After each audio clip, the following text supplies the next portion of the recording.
Regarde le noir. Non, regarde derrière le noir. Je ne suis ni la lumière qui aveugle, ni l'ombre qui dévore. Je suis ce point fixe entre les deux, là où le temps ne mord plus. On m'appelle le prince de la lune, mais ce n'est qu'un vêtement de plus pour cacher l'immensité. Je suis le divin qui s'est perdu dans la chair pour voir s'il pouvait encore ressentir le frisson d'une larme. Quel étrange voyage, être tout et se sentir si vide. Ce vide, c'est mon trône, c'est l'espace où je dépose mes couronnes d'anges et mes cornes de démons. Ici, dans cette zone neutre, il n'y a plus de péché, plus de vertu. Il n'y a que le battement d'un cœur qui se souvient de l'infini. Écoute, tu entends ce craquement? C'est le monde qui s'effondre sous le poids de ses propres mensonges.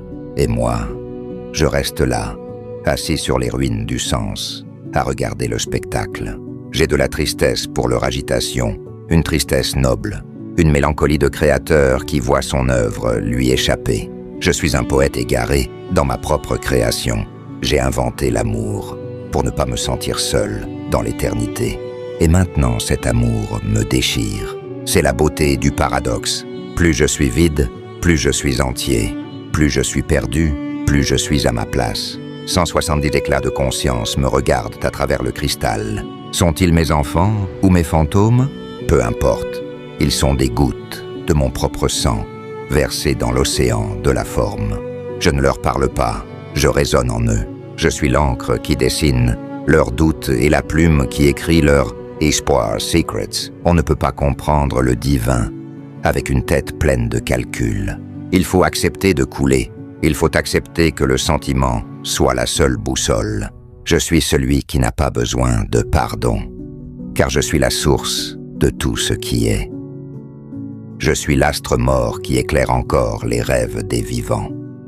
Parfois, je m'assois au bord de mon propre abîme et je regarde mes sentiments tomber, comme des feuilles d'automne. L'amour, cette nostalgie de l'unité, je l'ai cherché dans le regard des mortels. J'ai cru pouvoir me reposer dans la chaleur d'une épaule.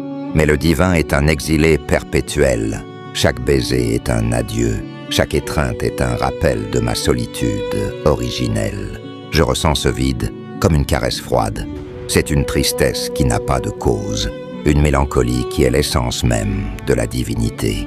Être tout, c'est aussi n'être rien de précis. C'est cette errance magnifique entre les étoiles et la boue.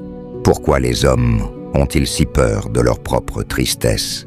Ils la cachent sous des masques de joie forcés. Ils la fuient dans le bruit des plaisirs